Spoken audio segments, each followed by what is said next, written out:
Hi folks, Seth Leapson here. Thanks for watching my monologue.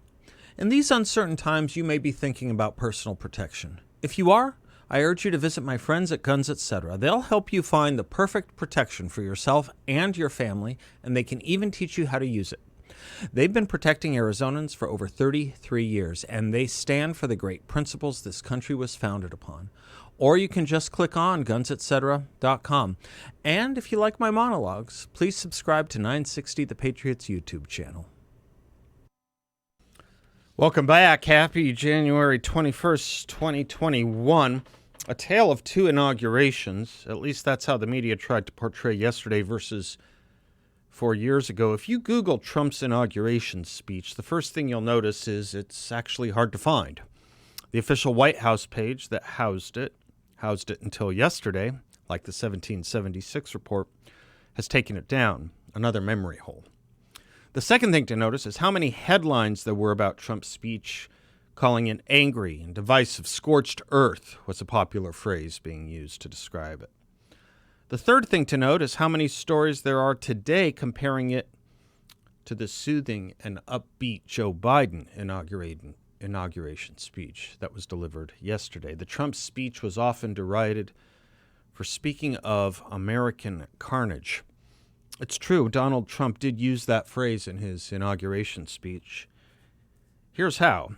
He said, quote, "At the center of this movement is a crucial conviction that a nation exists to serve its citizens.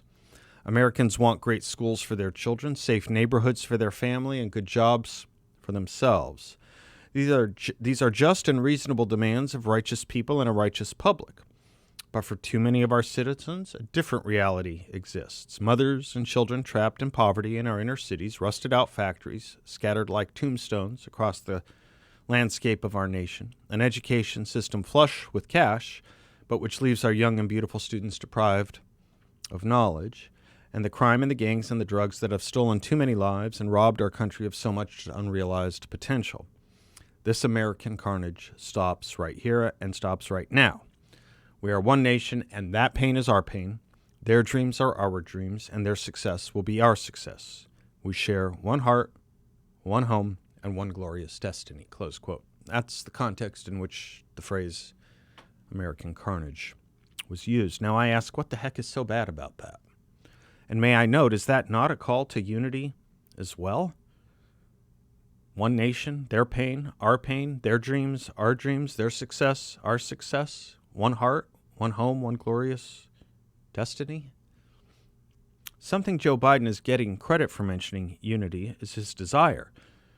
But show us the example of its molding.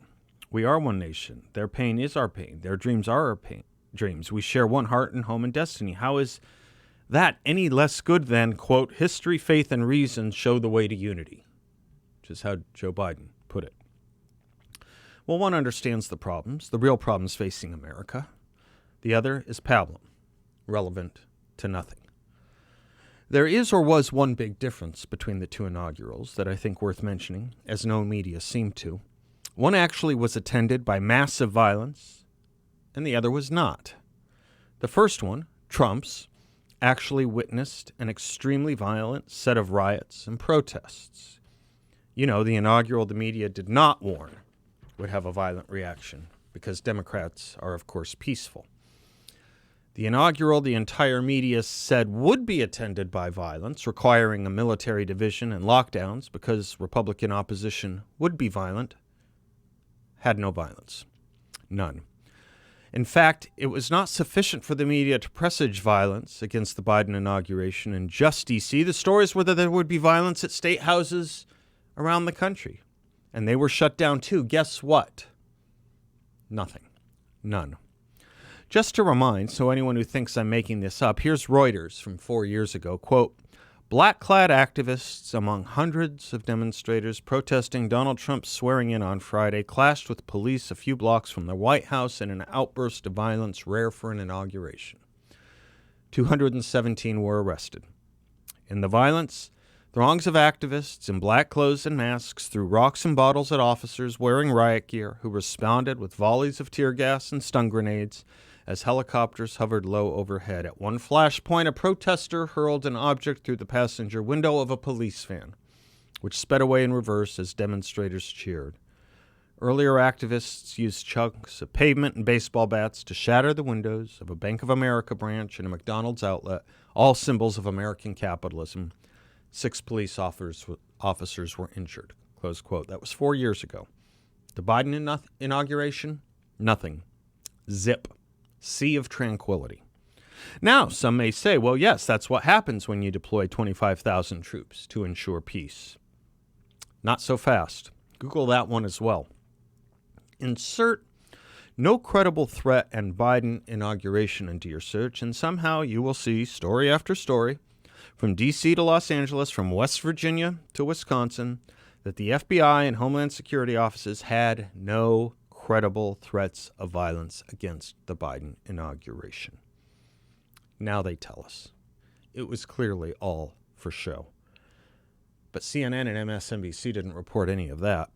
They wanted a specter and fear of violence to surround the Biden inauguration, to portray the right or Republicans as violent and disruptive. For perspective, here's what CNN will not tell you. More people were arrested rioting in D.C. during the Trump inauguration than were for the January 6th insurrection. Close quote. Insurrection in quotes. Myths, that's what we operate under. We're violent, they are not. We require lectures on unity, they do not. Their speeches are full of dulcet peace, ours are fire and brimstone, scorched earth. They're American, we are not. So yes, Donald Trump in his scorched earth speech did speak of crime and drug abuse and unemployment, sure he did. And then about how that is not any American's dream. When you talk about equity and reaching previously unreached portions, populations, parts of America as Biden is today, how is that any different than what Donald Trump was talking about, those who were not realizing the American dream 4 years ago? But Biden is tranquil, uniting, and refreshing. Biden, what did he speak of so pacifically? Growing inequity is among the greatest challenges facing the country, according to Biden, along with the, quote, sting of systemic racism and growing white supremacy. He said we must address the cry for racial justice, some 400 years in the making. Joe Biden rattled off a litany of white America's sins. In Heather McDonald's description, he spoke of the, quote, harsh, ugly reality of racism, nativism, fear, and demonization, anger, resentment, hatred, and extremism, close quote. But no one's portraying that view of America as angry or bitter or scorched earth or brimstone or fiery rhetoric, right? No, they aren't. Biden can get away with it. Donald Trump cannot. You see, if you speak of real problems, drug abuse, faltering education opportunities, low unemployment opportunities, crime-ridden neighborhoods, you're fear-mongering, selling fear and fright. If you speak about invented problems, problems that don't really exist, just like the threats of violence against the inaugural itself, for example, or the tremendous racial divisions in America that have not improved for the past 400 years, according to Joe Biden, you're a peacemonger, selling unity, tranquility, equity. Kind of like, I guess, getting a Nobel Peace Prize in your first year of office if you're Barack Obama, though you opened wars in Libya, supported a coup in Egypt, and caused a 500,000-person refugee crisis in Syria. But if you forged peace between Israel and major Arab states, including the Sudan, you and the Nobel Peace Prize will never be put in the same paragraph. It's how the world works. It's why you have to take down and put in the memory hole the 1776 Commission report. You can't have a government report floating around showing America from its founding and through its history as a good nation dedicated to freedom and equality, after all. Here's something from the introduction of the 1776 Commission report that the Biden administration evidently doesn't want you to read. Quote, "The principles of the American founding can be learned by studying the abundant documents contained in the record. Read fully and carefully, they show how the American people have ever pursued freedom and justice, which are the political conditions for living well. To learn this history is to become a better person, a better citizen, and a better partner in the American experiment of self-government," close quote. can be learned by studying the documents in the record. Read carefully. We can know ourselves better, become better people and citizens. So, Big Brother Biden's administration, to keep us in a state of fear and agitation and to exploit division, especially portraying conservatives as ignorant of the 400 years of failure, they simply removed the report so we can't read and can't learn. The party said that Oceania had never been in alliance with Eurasia. He, Winston Smith, knew that Oceania had been in alliance with Eurasia as short as time as 4 years ago. But where did that knowledge exist? Only in his own consciousness, which in any case would soon be annihilated. And if all others accepted the lie which the party imposed, if all the records told the same tale, then the lie passed into history and became truth. Who controls the past, ran the party slogan, controls this future. Who controls the present, controls the past. And yet the past, though of its nature alterable, never had been altered. Whatever was true now was true from everlasting to everlasting. It was quite simple. All that was needed was an unending series of victories over your own memory. Reality control, they called it in newspeak. Doublethink. We must be reminded, reconstructed actually, to be seen as a people inheriting 400 years of a long veil of tears of racism. As usual, Heather MacDonald gets it all exactly right when she puts it this way, quote, "This characterization of America's worsening racism is not just factually ungrounded. It is also a tasteless, rhetorical move in an inaugural address. Reflexive invocations of systemic racism and white supremacy have become the Tourette's syndrome of left-wing professors and activists.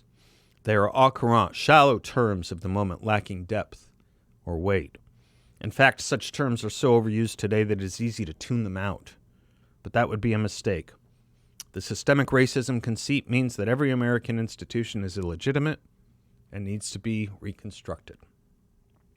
I would only add not just American institutions, but also Americans."